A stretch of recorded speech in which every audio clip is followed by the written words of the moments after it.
దేవునికి మహిమ కలుగునుగాక. ఈరోజు దేవుని వాక్యాన్ని వింటున్న ప్రతి ఒక్కరికి ప్రభునామములో నా వందనములు తెలియజేస్తున్నాను. రండి, ఈరోజు దేవుని వాక్య ధ్యానం కొరకు పరిశుద్ధ గ్రంథంలో నుండి సామెతల గ్రంథము 3వ అధ్యాయము 7వ వచనాన్ని చదువుతున్నాను. అందరూ శ్రద్ధగా ఆలకించండి. నేను జ్ఞానిని గదా అని నీవనుకొనవద్దు. యెహోవాయందు భయభక్తులు కలిగి చెడుతనము విడిచిపెట్టుము. దేవుడు ఈ వాక్యమును మనందరి వినికిడిలో ఆశీర్వదించునుగాక. ప్రభునందు ప్రియులారా, ఈరోజు దేవుని వాక్యాన్ని వింటున్న నీవు నేను ప్రతి ఒక్కరము నేర్చుకోవలసిన ఒక గొప్ప పాఠం ఏంటంటే, భక్తి జీవితంలో ఈనాడు ప్రతి ఒక్క వ్యక్తి, ప్రతి క్రైస్తవుడు నేనే జ్ఞానిని కదా అని ఎన్నడూ అనుకొనవద్దు. ప్రియులారా, అది ఒక గర్వం. నేనే జ్ఞానిని కదా, నేనే భక్తి గలవడను కదా, నేనే ఆస్తిపరుడును కదా అని, నేనే ఒక పై స్థానంలో ఉన్నాను అని. ఈనాడు ఎప్పుడైతే మనం భక్తి జీవితంలో గర్విస్తామో అప్పుడే మన పతనము ప్రారంభమవుతుంది. నేనే జ్ఞానిని కదా అంటున్నావంటే అది గర్వపు మాట అన్నమాట. అందుకే ఈనాడు ప్రతి ఒక్క వ్యక్తి నేనే జ్ఞానిని కదా అని ఎన్నడూ మనం గర్వించి మనం పడిపోకూడదు. ఎందుకంటే పరిశుద్ధ గ్రంథం సెలవిస్తున్న మాట ఇదే. సామెతల గ్రంథంలో 16వ అధ్యాయము 18వ వచనంలో చూస్తే, నాశనానికి ముందు గర్వము నడుచును, పడిపోవడానికి ముందు అహంకారమైన మనసు నడుచును అని దేవుని వాక్యం సెలవిస్తూ ఉంది. దేవుని బిడలారా, ఈనాడు దినదినం నువ్వు వర్ధిల్లాలి అంటే, నువ్వు ముందుకు వెళ్ళాలి అంటే నీలో తగ్గింపు ఉండాలి. ఒకవేళ నీలో ఏ విషయంలోనైనా నువ్వు గర్విస్తావు అనుకోండి, ఆ రోజు నుండే నువ్వు పడిపోతూ ఉంటావు. ప్రియులారా, నాశనానికి ముందు గర్వము నడుస్తుందని దేవుని వాక్యం సెలవిస్తుంది. పడిపోవడానికి ముందు అహంకారమైన మనసు నడుస్తుందని దేవుని వాక్యం సెలవిస్తూ ఉంది.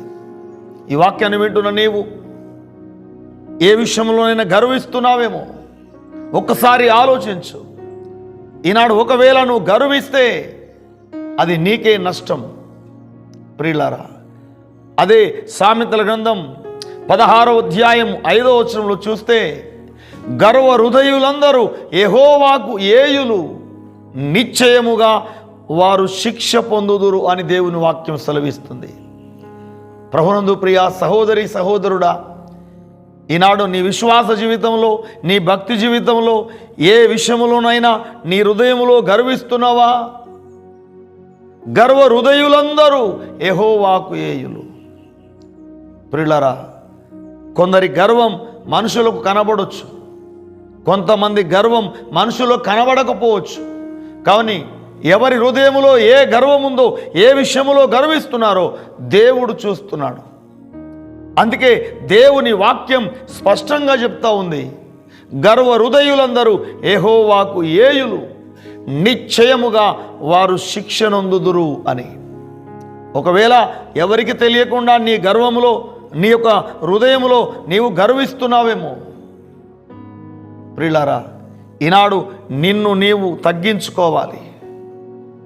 నీవు ప్రత్యేకంగా దేవుని కృపను ఇంకా పొందాలి అంటే, ఇంకా దేవుని చేత నువ్వు దీవించబడాలి అంటే నిన్ను నువ్వు తగ్గించుకోవాలి. నువ్వు దీనుడుగా నీవు బ్రతకాలి. ఎందుకంటే 1 పేతురు 5వ అధ్యాయంలో 5వ వచనంలో చివరిలో మనం చూస్తూ ఉంటే, దేవుడు అహంకారులను ఎదిరించి దీనులకు కృప అనుగ్రహించును అని దేవుని వాక్యం సెలవిస్తుంది. నువ్వు తగ్గించుకుంటే, నీవు దీనుడుగా నువ్వు జీవిస్తూ ఉంటే దేవుని కృప నీకు ఉంటుంది. దేవుడు నిన్ను ఆశీర్వదిస్తాడు, నిన్ను వర్ధిల్ల చేస్తాడు. కానీ ఒకవేళ నువ్వు ఏ విషయంలోనైనా నేనే జ్ఞానిని కదా అని నువ్వు గర్వించినట్లయితే, నేనే భక్తి గలవాడనని, నేనే ఆస్తిపరుడనని, నేనే అందరికంటే అందముగా ఉన్నానని నువ్వు ఏ విషయంలో నువ్వు గర్వించినా అది నీకే ప్రమాదం. నీ గర్వం నీకే నష్టం. కనుక ఈనాడు నువ్వు చేయవలసిన పని ఏంటంటే, దేవుని పట్ల భయము భక్తి కలిగి ఇంకా నీలో ఏమైనా చెడుతనం ఉన్నదా దాన్ని విడిచిపెట్టమంటున్నాడు. నేను జ్ఞానిని కదా అని నువ్వు అనుకోనవద్దు. మరి ఏం చేయాలి అంటే యెహోవాయందు భయము భక్తి కలిగి చెడుతనాన్ని విడిచిపెట్టు. దేవుని యందు భయము భక్తి కలిగి నువ్వు చెడుతనాన్ని విడిచిపెట్టు.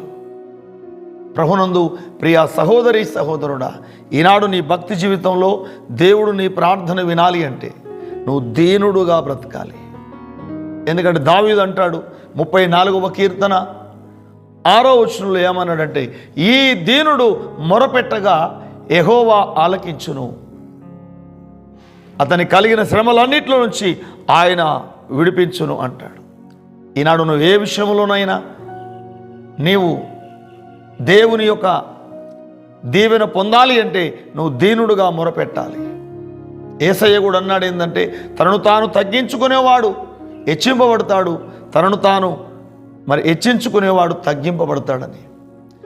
ప్రియులారా, నీవు హెచ్చింపబడాలి అంటే నిన్ను నువ్వు తగ్గించుకోవాలి.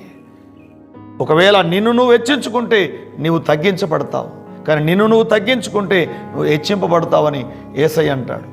గనుక ప్రియులారా, ఈనాడు నీవు నీ భక్తి జీవితంలో, నీ విశ్వాస జీవితంలో నువ్వు ఇంకా ఏమైనా దేవునికి విరోధంగా జీవించినట్లయితే నువ్వు దాన్ని విడిచిపెట్టేసేయి. ప్రతి చెడుతనాన్ని విడిచిపెట్టేసేయి. నీలో గర్వం ఉంటే దేవుని సన్నిధిలో ఒప్పుకొని విడిచిపెట్టేసేయి. ఏ విషయంలోనైనా నువ్వు గర్విస్తే నువ్వు దాన్ని విడిచిపెట్టేసేయి. ఎందుకంటే నువ్వు దీనుడుగా బ్రతకాలి. ఎందుకంటే నువ్వు దీనుడుగా ప్రార్థన చేయాలి. దీనుల ప్రార్థన యెహోవా ఆలకిస్తాడు. దీనులకు మాత్రమే కృప ఆయన అనుగ్రహిస్తాడు. గనుక ప్రియులారా, నేను జ్ఞానిని కదా అని నువ్వెన్నడూ అనుకోకూడదు. ఈ లోక జ్ఞానం దేవుని దృష్టికి వెర్రితనము అని దేవుని వాక్యం సెలవిస్తుంది.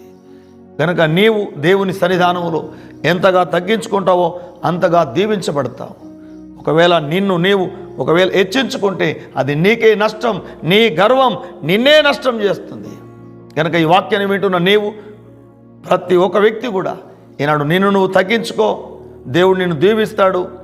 నేనే జ్ఞానిని కదా అని నువ్వు ఎప్పుడు అనుకోనవద్దు. దేవుని యందు భయము భక్తి కలిగి నీలో ఇంకా ఏదైనా చెడుతనం ఉంటే విడిచిపెట్టు. దీనుడుగా నువ్వు మొరపెట్టు. దేవుడు నీ ప్రార్థన ఆలకిస్తాడు, నిన్ను గొప్పగా దీవిస్తాడు. అలాంటి గొప్ప దీనత్వం, తగ్గింపు ఈ వాక్యాన్ని వింటున్న ప్రతి ఒక్కరికి దేవుడు అనుగ్రహించునుగాక. ఆమేన్. చిన్న ప్రార్థన చేసుకుందాం. మహాపరిశుద్ధుడా, పరమ తండ్రి యేసయ్యా, మీకు స్తోత్రాలు. నేటి ఉదయకాల సమయంలో మీరు మాతో మాట్లాడిన ప్రతి మాట కొరకు వందనాలు. నేను జ్ఞానిని కదా అని నువ్వు అనుకొనవద్దు. దేవుని యందు భయము భక్తి కలిగి చెడుతనాన్ని విడిచిపెట్టమని తండ్రి మీరు మాట్లాడుతూ ఉన్నారు. ప్రభువా, నాశనానికి ముందు గర్వము నడుచునని, పడిపోవడానికి ముందు అహంకారమైన మనసు నడుచునని వాక్యం సెలవిస్తుంది. గర్వ హృదయులందరూ యెహోవాకు ఏయులని నీ వాక్యం సెలవిస్తుంది. దేవుడు అహంకారులను ఎదిరించి దీనులకు మాత్రమే కృప అనుగ్రహించిన నీ వాక్యం సెలవిస్తుంది. మేమందరము కూడా నీ వాక్యానికి లోబడి ప్రభువా, ఒకవేళ మేము ప్రభువా గర్వించినట్లయితే ఆ గర్వపు మనసు తొలగించండి.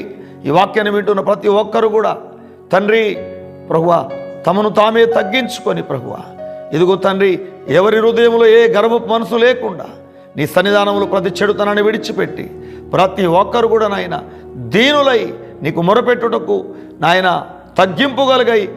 తగ్గింపుగలిగి నీలో ముందుకు సాగుటకు ప్రతి ఒక్కరిని దీవించమని, ప్రతి ఒక్కరికి తగ్గింపు దీనత్వం దయచేయమని, ప్రతి గర్వం ప్రతి ఒక్కరిలో నుంచి మీరు తీసివేయమని యేసు నామములోనే ప్రార్థిస్తున్నాము తండ్రి. ఆమేన్. Praise the Lord. దేవుడు మిమ్మల్ని మీ కుటుంబాలను దీవించి గొప్ప తగ్గింపు అనుగ్రహించునుగాక.